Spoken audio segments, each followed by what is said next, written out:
Baik, semangat pagi anak. Selamat pagi, Pak Guru. Assalamualaikum warahmatullahi wabarakatuh. Waalaikumsalam warahmatullahi wabarakatuh. 1, 2, 3, 15. Alhamdulillah, hari ini teman-teman kita diberi nikmat oleh Allah bisa belajar bersama di kelas dengan jumlah 15 siswa. Mengingat minggu yang lalu ada satu orang yang tidak masuk. Mari kita ucapkan alhamdulillah. Baik anak semuanya, mari sebelum kita belajar hari ini kita memohon kepada Allah semoga diberi kelancaran dari awal sampai akhir. Kita awali dengan membaca doa sebelum belajar bersama-sama. 1, 2, 3. Bismillahirrahmanirrahim. Raditu billahi rabban wa bil islami dinan wa bi Muhammadin nabiyyan wa rasulan. Rabbi zidni ilma warzuqni fahma. Amin ya rabbal alamin. Oke, tepuk semangat untuk kita semuanya. Hari ini anak-anak ada yang tadi sudah baca Quran bangun subuh, Mas Yoga. Ya hebat. Mas Ridwan. Oke, sip. Jadi paling tidak kita awali dengan kebaikan-kebaikan dulu ya. Semoga kedepannya kita selalu bersemangat untuk berbuat baik. Hari ini kita yang belajar apa? Temannya kalau sampaikan loh ya. Ayo kemarin hari ini belajar mengkomunikasikan isi kandungan surat Atin. Mas Arinya, surat Atin ada berapa ayat? Canggana. Ada berapa? 7, 8, atau 9? Berapa? 7. Ada yang tahu lagi? Mbak? Oping siapa? 11. Berapa? 8. Oke, jadi surat Atin ada berapa? 8. Ya, hari ini kita mempelajari mengkomunikasikan bacaan, isi kandungan surat Atin. Oke? Sebelum kita masuk ke materi, mungkin ada pertanyaan. Silakan. Yang ingin bertanya silakan. Yuk, siapa? Putri, Mbak Putri. Apakah anak kecil atau kita bisa berbuat amal soleh? Wah, hebat. Anak kecil bolehkah berbuat amal soleh? Ada yang bisa jawab? Ada lagi siapa? Kita tahu dulu ya. Catat dulu. Silakan. Apa Mbak Dia? Contoh perbuatan yang bisa membuat manusia direndahkan oleh Allah. Wah, hebat sekali. Berarti masih ingat kemarin nggak isi kandungannya seperti ini? Lalu tadi malam belajar, hari ini ditanyakan pada Pak Guru dan nanti akan kita bahas bersama. Sama ada lagi? Mas Ari, silakan. Mbak Diva. Perbuatan apa saja yang termasuk amal soleh? Hebat, perbuatan apa saja yang amal soleh. Siapa lagi? Apa? Ayo Mbak Nanda. Mengapa manusia bisa kembali ke tempat yang terendah? Oke, dandanya. Oke, Maya. Berbuat baik itu apakah hanya kepada manusia, Pak? Oke, hip. Ngopi. Hanya beriman tetapi tidak beramal soleh, hukumnya bagaimana? Orang kalau hanya beriman tapi tidak mau beramal soleh hukumnya gimana? Oke, ada lagi? Saya, Pak. Oke, Arya. Siapa yang unik seperti Korun dan Salabah? Wah, hebat. Berarti di malam membaca kisah-kisah ya. Ada Korun, ada Salabah. Hebat. Siapa lagi? Yoga. Mengkomunikasikan isi kandungan artinya apa? Wow, mengkomunikasikan itu apa? Oke, luar biasa pertanyaannya. Ada lagi? Siapa? Masih teman yuk. Apa manfaat melakukan amal soleh? Manfaat melakukan amal soleh. Dan hebat sekali. Tepuk tangan untuk kita semua. Jangan pernah ada pikiran ya, kalau orang bertanya itu orang yang bodoh, jangan. Berarti memang calon-calon anak soleh. calon-calon pemimpin sekolah yang mau belajar. Aku yakin tadi malam pasti bukannya main HP, bukannya nonton sinetron, tapi juga membaca. Terbukti ada hasil bacaan kisah-kisah Sa'labah dan juga luar biasa. Nah, untuk selanjutnya kita akan mencoba belajar bersama-sama. Kalau ada yang kurang jelas dari video yang Pak Guru sampaikan, bisa bertanya ya. Oke? Siap?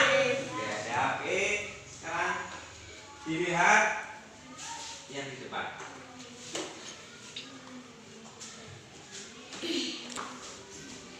Nah, silakan.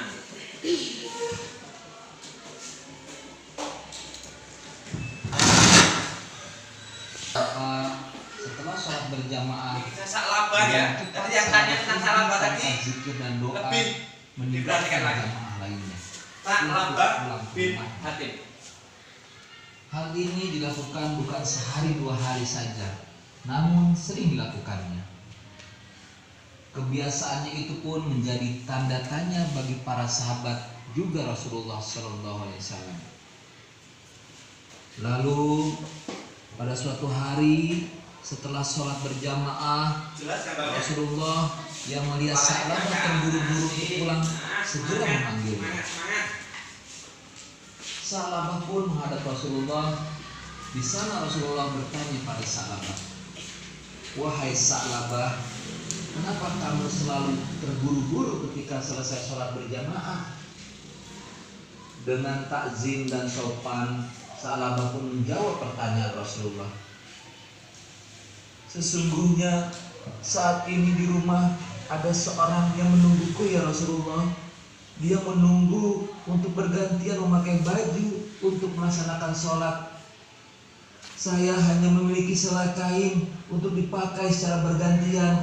Ketika saya sholat, maka istri saya akan bersembunyi hingga saya datang untuk kembali." Sa'labah menjelaskan dengan sebenar-benarnya.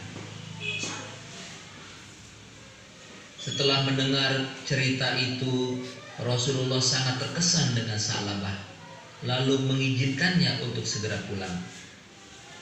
Selang beberapa hari kemudian, Sa'labah meminta tolong kepada Rasulullah untuk mendoakan dia agar bisa merubah nasib sedikit saja agar memiliki harta benda. Sa'labah merasa sangat lelah selama ini menjadi orang yang miskin dan hidup menderita. "Wahai Rasulullah, doakanlah kepada Allah agar Dia memberiku harta kekayaan," pinta Sa'labah. "Wahai Sa'labah, bersyukurlah dengan apa yang kau miliki saat ini," nasihat Rasulullah. Rasulullah takut ketika Sa'labah memiliki harta benda akan menjadi lupa pada agamanya. Sa'labah pun pamit undur diri. Meski sesungguhnya dia belum puas, dia ingin memiliki kehidupan yang layak. Maka keesokan harinya dia kembali datang dan meminta tolong Rasulullah untuk tetap mendoakannya. Dia berjanji akan menjaga apa yang nanti dia dapatkan dan menggunakannya untuk jalan kebaikan. Rasulullah pun akhirnya mendoakan Sa'labah agar memiliki harta dan bisa hidup dalam kemewahan.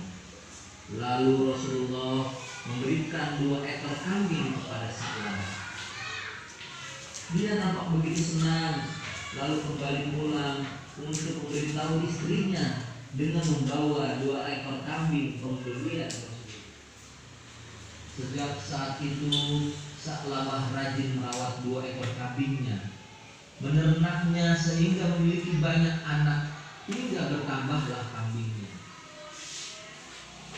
Ini dia pun sudah hidup berkecukupan. Namun sejak dia sibuk mengurusi ternak kambingnya, dia demikian sholat berjamaah. Bahkan dia sering mengakhirkan sholat. Dia selalu sibuk dengan kambing daripada harus bertemu dengan pencipta alam semesta. Jarangnya Sa'labah yang tak lagi pernah muncul membuat Rasulullah bertanya-tanya, ada apa gerangan dengan Sa'labah? Lalu Rasulullah pun mengutus sahabat untuk ke tempat Sa'labah bertepatan dengan perintah zakat untuk kaum yang mampu.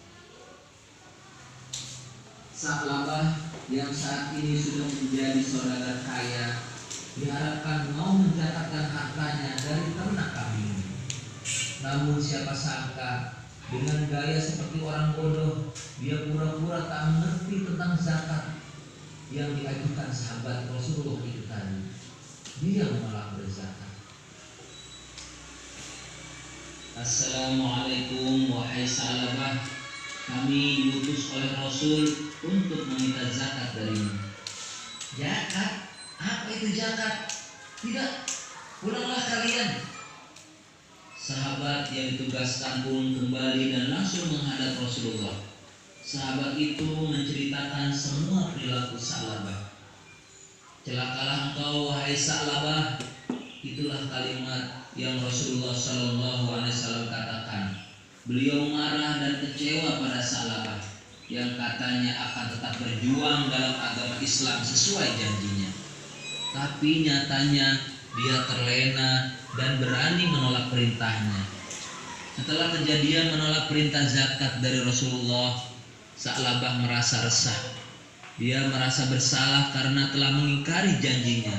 Lalu dia memutuskan untuk ke rumah Rasulullah. Dia ingin meminta maaf sekaligus memberikan zakat dari ternak kambingnya. Ya Rasulullah, maafkan hamba ya Rasul.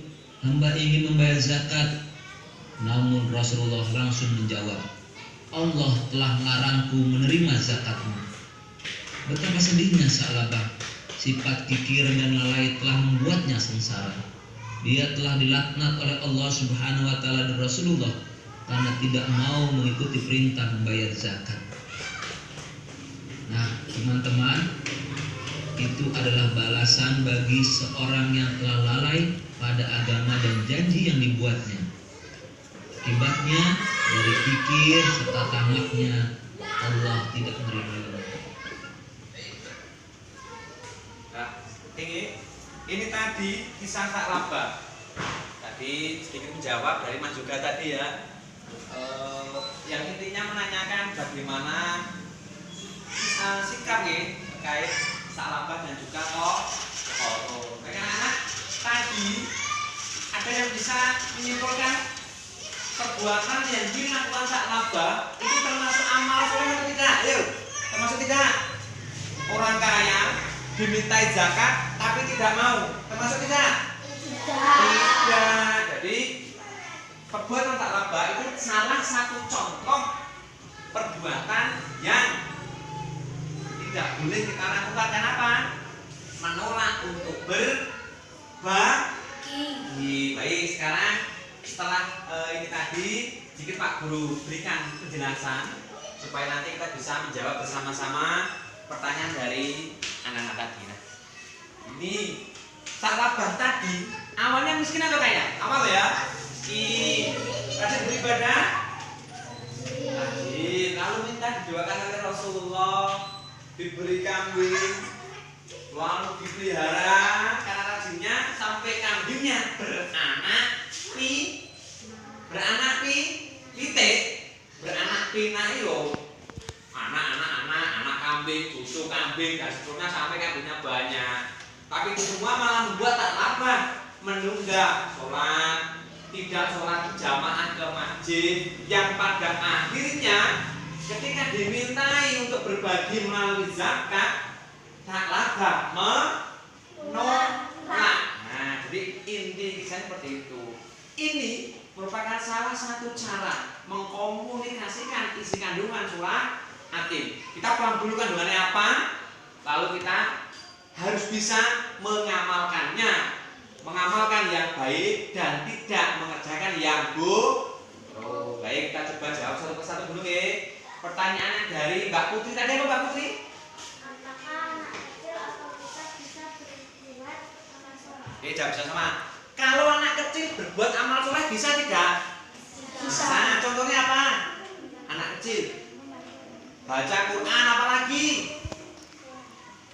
Sholat apalagi?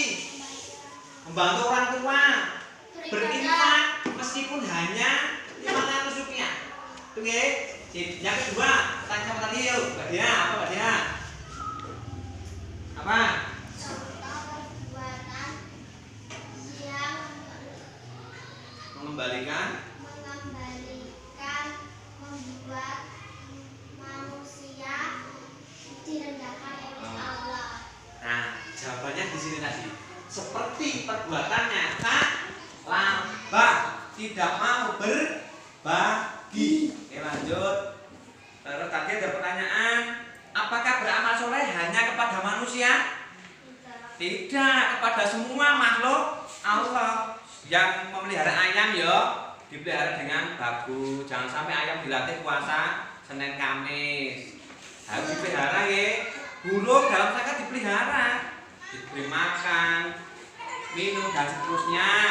Tadi apa lagi ya? Mbak Opi, apa tadi Mbak Opi? Apa? Oh iya, di sini ada orang yang rajin sholat, rajin baca Quran, tapi tidak mau beramal soleh. Bagus tidak? Tidak. Sama. Ada orang berbuat baik tapi tidak beriman, itu juga tidak bagus. Itu dari Mas Yoga. Tadi Saklapa dan Torun, Saklapa sudah terjawab nggih. Torun hampir sama dengan Saklapa. Rajin beribadah, usahanya sukses, tapi tidak mau berbagi. Oke, itu ya pertanyaan dari anak-anak luar biasa dan sudah bisa kita jawab melalui apa tadi? Setelah menyaksikan video. Artinya meskipun YouTube tapi tetap ada manfaatnya. Mungkin ada lagi setelah melihat video kok malah bingung? Ada yang bertanya lagi tidak? Tidak ada? Nah, kalau tidak ada, setelah ini kita akan bentuk kelompok seperti biasa. Kelompoknya 3 kelompok, nanti tidak usah memilih nggih. Iki tonggoku harus satu kelompok, tidak usah. Silahkan langsung membentuk nanti setelah Pak Guru instruksikan membentuk, langsung membentuk Mas Yoga. Duduk dulu Le. Duduk dulu. Itu ya. Nah, nanti setiap kelompok akan Pak Guru beri materi diskusi. Dengarkan Pak Guru. Di sini jangan lupa tulis nama. Jangan nama panggung ya, namanya masing-masing. Yang kedua, nanti ada soal tolong didiskusikan. Kalau ada yang kurang jelas tanya, Pak Guru bisa buka buku bisa. Salah satu yang tulisannya bagus menulis di sini. Ingat, gak usah nurun karena soalnya berbeda. Oke ya? Oke? Paham? Kalau nanti di sela-sela diskusi tanya Pak Guru boleh tidak? Boleh, silakan. Oke ya? Nah, sebelum kita mulai untuk kelompok, mari kita sedikit penyegaran jasmani, rohani, pikiran kita semua kita supaya kita lebih bersemangat lagi dalam berdiskusi. Mas Dosi kan lo? Oke, sekarang berdiri, stand up, silakan. Mas Arya berdiri, Mas Arya gantung. Nah, sit. Nah, kursi ini agak duduk, oke, karena kita akan bergerak. Oke, siap? Nah, kita akan nyanyi lagu Mas Dosi. Mana anak kambing saya gitu ya. Padahal nanti kambing. Oke, nanti Pak Guru beri contoh. Anak-anak setelah Pak Guru saya menirukan. Iringnya seperti ini. Mana di mana calon anak soleh, semua ada di sini. Mana di mana calon anak soleh, semua ada di sini. Mana anaknya ini, dan seterusnya. Oke ya, oke, senyum, bukan tertawa. Oke, siap? Tangan persiapan, tepuk. 1, 2, 3. Mana yang mana calon anak soleh, yang ada di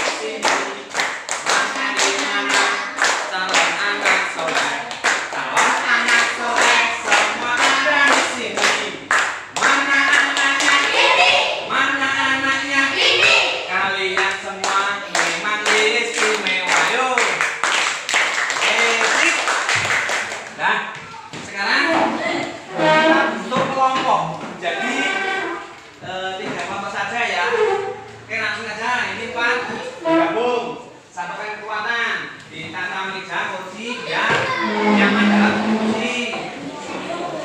Pak Hafiz, sini. Sini, ya, sini, ayo.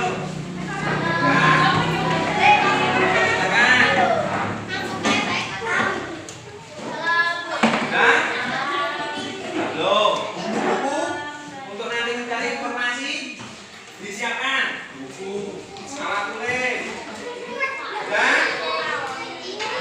Sudah belum? Kalau sudah, Pak Guru bagikan materi lembar untuk mengerjakan. Soalnya di belakang ya, di belakang ada soal. Dah, silakan tulis namanya dulu, nama. Soalnya berada di belakang. Ini silakan. Silakan dibaca soalnya. Dibaca. Tulis kelompok 1, kelompok 2, kelompok 3 atau diganti dengan yang lain boleh. Yang tidak boleh kelompok monster itu tidak boleh. Dibaca dulu ya.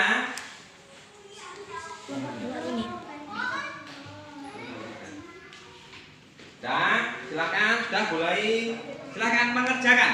Silakan tulis nama.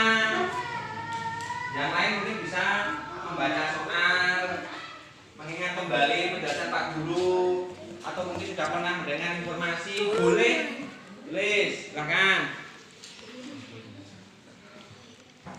Ayo silakan. Boleh.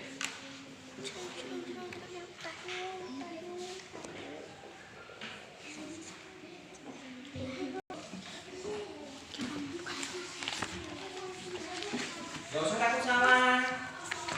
Silakan.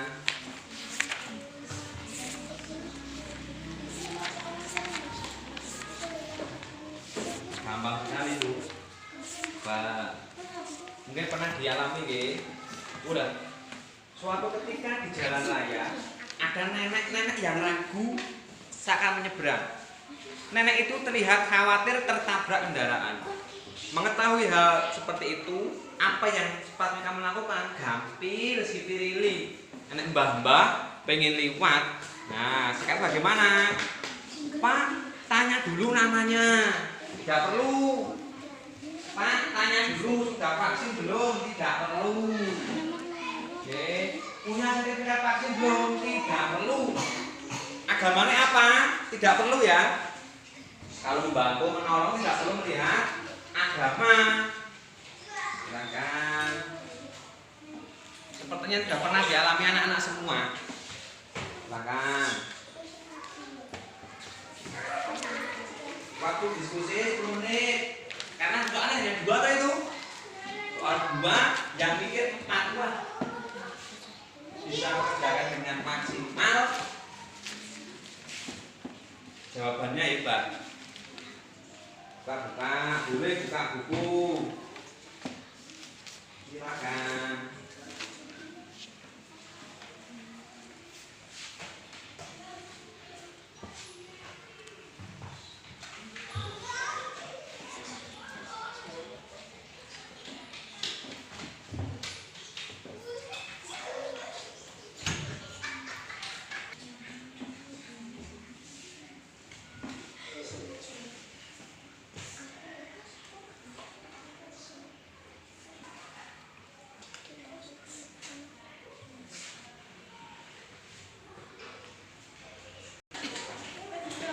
Dua menit lagi.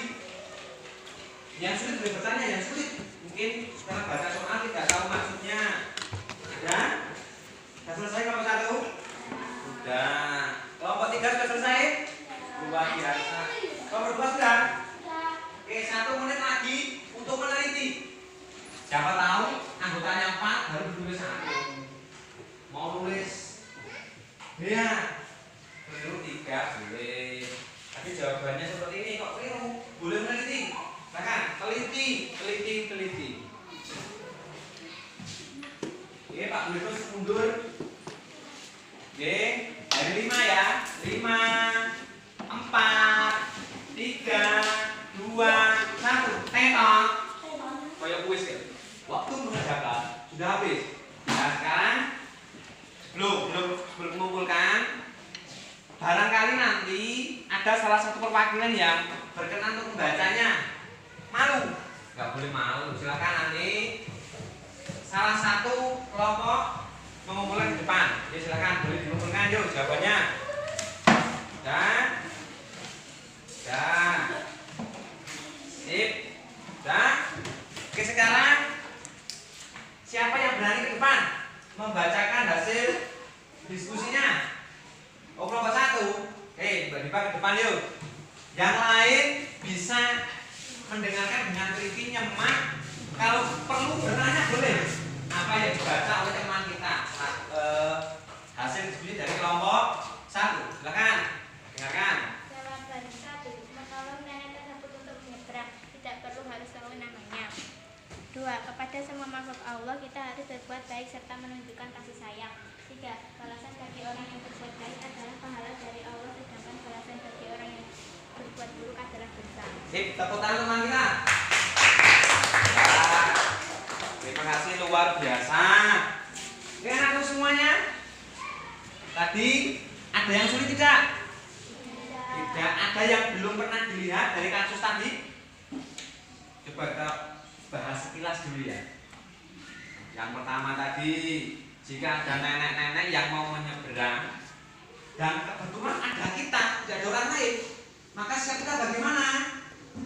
Buat dipoto buat status nenek-nenek gaul guys, nggak boleh. Apa? Diseberangkan. Ada yang jawab seperti itu tadi? Sip. Misalkan kata-katanya tidak plek nggak apa-apa. Yang penting intinya sama. Yang kedua, ada Hanan memiliki panah yang cantik, namun dia seringkali berlaku kasar pada hewan. Bagaimana pendapat kita? Itu perbuatan yang salah kepada hewan. Seharusnya kita bagaimana? Tetap menyayangi. Oke, lanjut. Ada orang yang sholatnya bagus tapi tidak beramal soleh. Baik tidak? Tidak. Seharusnya sholat itu bisa melahirkan amal soleh. Ini yang terakhir. Andi setiap hari menjalankan perintah agama. Ucup tidak pernah menjalankan perintah agama. Nah, apa balasan bagi keduanya? Yang berbuat baik tentu mendapat balasan kebaikan dari Allah. Yang berbuat tidak baik juga mendapat dosa dari Allah. Jadi luar biasa hasil diskusi dari anak-anakku semua tadi. Baik, tepuk tangan untuk kita semua yuk. Hebat sekali. Sekarang Pak Guru akan melanjutkan kembali terkait kegiatan belajar kita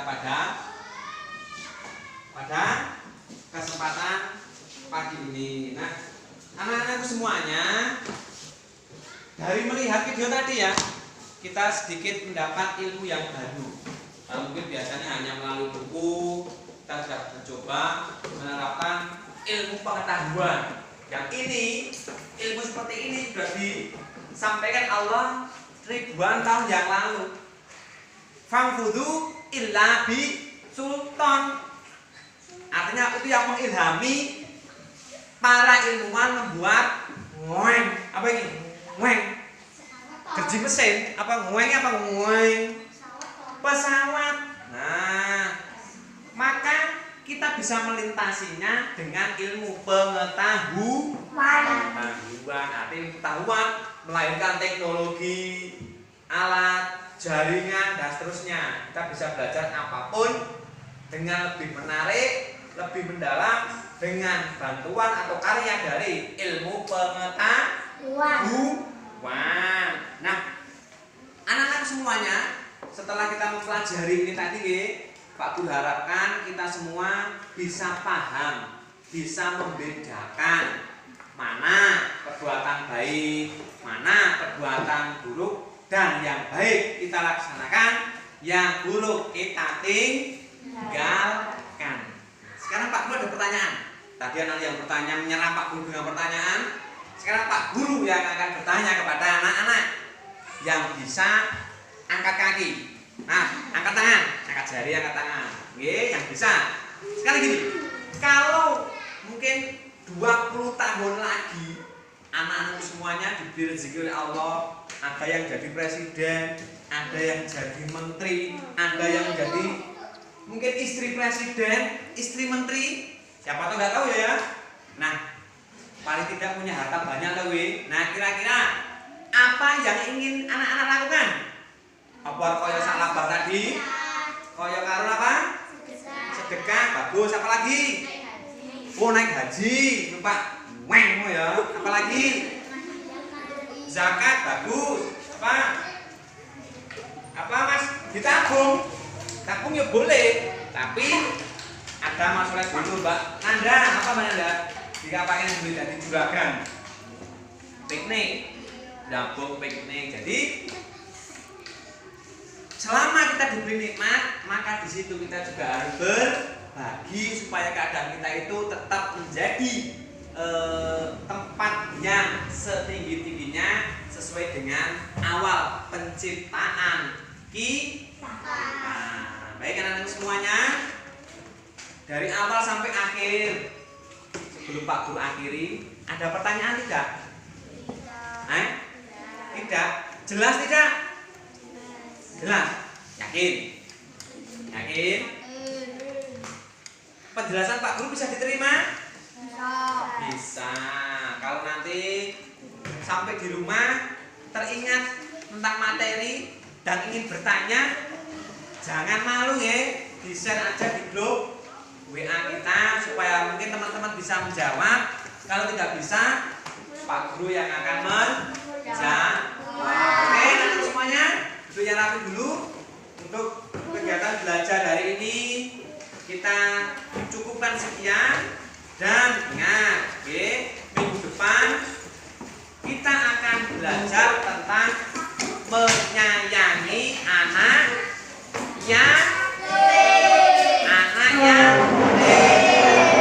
yatim itu anak yang ayahnya sudah meninggal. Jadi sebelum pelajaran baca-baca ada yang sulit, sudah toto, berarti sudah semangat dalam mulai. Oke.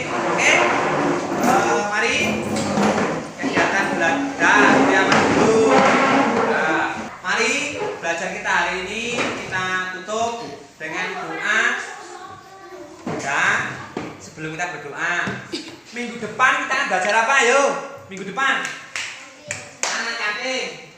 Apa nih sing anak yatim? Gampangnya. Menyayangi anak yatim. Malamnya belajar perlu browsing cerita-cerita tentang anak yatim, bagaimana ada yang bingung, tulis bahwa di sini kita bahas bersama. Oke? Siap? Mari kita akhiri dengan doa penutup majelis bersama-sama. Bismillahirrahmanirrahim. Subhanaka Allahumma wa bihamdika asyhadu an la ilaha illa anta astaghfiruka wa atubu ilaik. Alhamdulillahi rabbil alamin. Jaga kesehatan, jaga semangat menjadi insan yang cerdas, insan yang soleh, insan yang menjadi dambaan agama Islam. Tadi Pak Guru salam belum? Belum. Oh belum. Dari Pak Guru cukup. Segala kekurangan maaf. Akhirul kalam. Wassalamualaikum warahmatullahi wabarakatuh.